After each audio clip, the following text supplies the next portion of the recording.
It's been 2 weeks since the last review, but if I'm being completely honest, I needed to take some time to heal before I went back to these things. I did also just go to a Skillet concert a few days ago. I did buy this hat at the place, so yeah, there's that, I guess. But we're finally back with our next album review, and we're going to keep going down the line with their more successful albums now.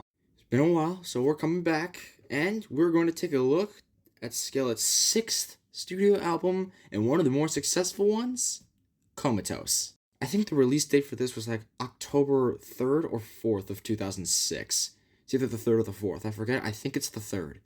But it came out in 2006. This is also the first time where they've incorporated their logo into their album cover. Let's take a look at that, by the way. It's green. I'm going to be honest, I'm not really sure what's going on in this one, but it's green, and they finally have their logo, which is very cool. They've been using that logo ever since. You can clearly see it on the Revolution hat that I'm wearing. They've stuck with it since before my existence. This album does have a deluxe version that's not on Spotify, but it only has one extra song, and that's Live Free or Let Me Die. But you can still listen to that song on Spotify via the Comatose Comes Alive album, which also has a deluxe version, which has that song on the deluxe version as well. Regardless, this is actually a pretty good album, and I thought that, when we did all these album reviews, I thought each album kept getting better and better, and then when we got to Collide, I thought it would stop there, and then we wouldn't get an album better than Collide for quite a while. But this one actually managed to do much better than I had anticipated. A lot of the songs are very relatable to the situation that I'm in right now, with songs like Those Nights, Say Goodbye, even songs like The Older I Get. Those songs are very relatable to me in the moment right now. And then, of course, you got the popular songs like Rebirthing and Whispers in the Dark. Rebirthing is actually the song that made them popular in the first place. That's when people really started to notice Skillet. That's when, they started to have a bigger fan base. And then they really blew up with Monster on their next album. I thought this album was a very mid album. And honestly, I thought that same thing with Awake, which came after Comatose. But both albums actually did far better than I thought. And they got pretty close to Collide. Comatose technically does have 12 songs, so the deluxe version has the 12th song. You could tell this album just screams at the younger audience of the listeners here. You know what I'm saying? They're more focusing on the teenage folks, almost. You could definitely hear that in songs like The Last Night. Not to mention, on the Comatose Comes Alive deluxe version, they have acoustic versions of some of the Comatose songs. I think there's 5 of them. Rebirthing, Yours to Hold, Whispers in the Dark, Say Goodbye, and The Older I Get. Yeah, I think that's all the songs. I'm still trying to process if I got that right or not. Regardless, here's the track list. It's got the 11 songs. The secret one right here, wherever it is. A lot of the songs are in similar keys. Most of them are in either C major or B minor, which I don't really mind because they do get the message across. But this might be that album where if people came back to ever listen to Skillet, maybe they haven't listened to Skillet in a long time. The last album they heard was Comatose, so they might have recognized some songs, especially songs like Whispers in the Dark and Rebirthing, because those were the songs that really popped off. While this album is not nearly as close to anything in the world compared to Collide, they're both still incredible records. I should also mention that this is Lori Peters' last album as a part of Skillet. Even on the Comatose Comes Alive record, this is when Jen Ledger comes in. And then she took over Corey's job for doing the female vocals. I haven't done a review in weeks. I don't know what I'm talking about at this point. Probably the most unique song Skillet has made is the last track off the original album, Looking for Angels, because the only singing in that song is the chorus. But there are verses, but they're very different. It's very different compared to every other song, and as the last track of the original 11 tracks, for kind of a special song for what it is, I think it's pretty good. I think it honestly kind of works as being the last track of the record. I was actually working on making custom cases for my CD and vinyl collection. We were painting it black. We had already had them built. So we listened to a couple of the albums. I think we listened to Unleashed. Well, we listened to Revolution first. Then we did Unleashed, and then we also did Comatose while working on it.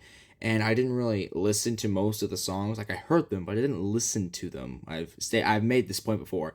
So I re-listened to it again multiple times, actually, just so I can know what I'm talking about, so I know what to say when I'm doing this album review. And here I am with my brain probably somewhere in Toledo right now. Maybe when I go see David Crowder, I'll go pick my brain back up. I used to think this record was an overrated album. I really did, because none of the songs I thought would really be like ones that I would listen to very often, but it turns out a lot of them are actually really good songs. When I re-listened to it again, when I heard songs like The Last Night and even Yours to Hold, I didn't think I would really like that one a lot, because it is a very guitar-like song in D major, which is not really what I go with, but it's actually really good, and I like it.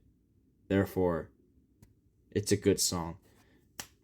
It's not number one, though. It's definitely not number one. The best song on this album, the best one, honestly, is it really that close? I don't know. Not really, but I know for a fact that it's Say Goodbye. But I do also love Rebirthing, not just because that's the song that made them go off, but it is a really good song. And I almost kind of wish they had played it live when I went to go see them perform at the start of their Awakening tour. I almost said Winter Jam, even though that's not technically true. Funny story, over here where I'm living right now, it actually is Winter Jam. Even though we're not even a third of the way through November, there's already an inch of snow on the ground.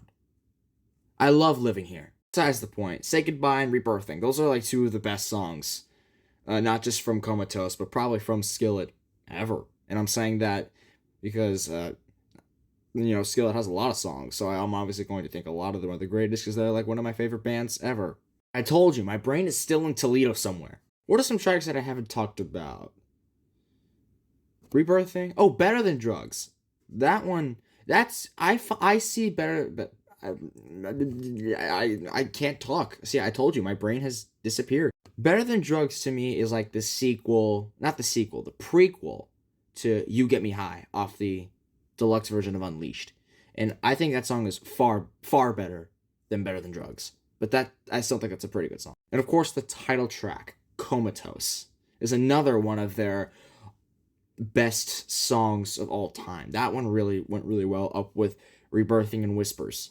And then there's, meh songs that they're not meh, but they're not like songs I listen to a whole lot. Those would be like Live Free or Let Me Die and maybe Falling Inside the Black. But the other ones those are really the only two.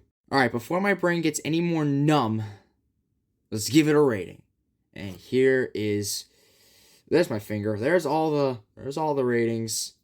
I cannot do math, clearly, because not only have I been doing that all day, but my brain, I'm not even going to say that again. The bottom line is, this album better than Collide? No, but it's pretty close. I'm giving it a 7 point. The two numbers I refuse to say together. Do not spam that in the comments. I will delete it. I'm not even going to say anything on top of that. That's just going to be the end of this album review. Collide still takes the top spot. This is the first album to actually hold the top spot for more than one video. And maybe it might stay there for quite a little bit. Maybe Awake will overtake Collide. Will it be better than Comatose? Will it be the second best album we've seen? You will have to find out later. Hopefully not in 2 weeks. Hopefully very soon. We're now entering the second half of the Skillet discography. This is when I think album reviews are going to get a lot more interesting, at least for me, because when I first listened to Skillet, the first songs I listened to were like Sick of It, Feel Invincible, Victorious, but it definitely wasn't songs like Vapor or Splinter even. Definitely not any of those. I promise you won't have to wait 2 weeks. Only a couple days. Maybe I'll even release. You know what? Second thought, don't count on it. It's coming soon. The end.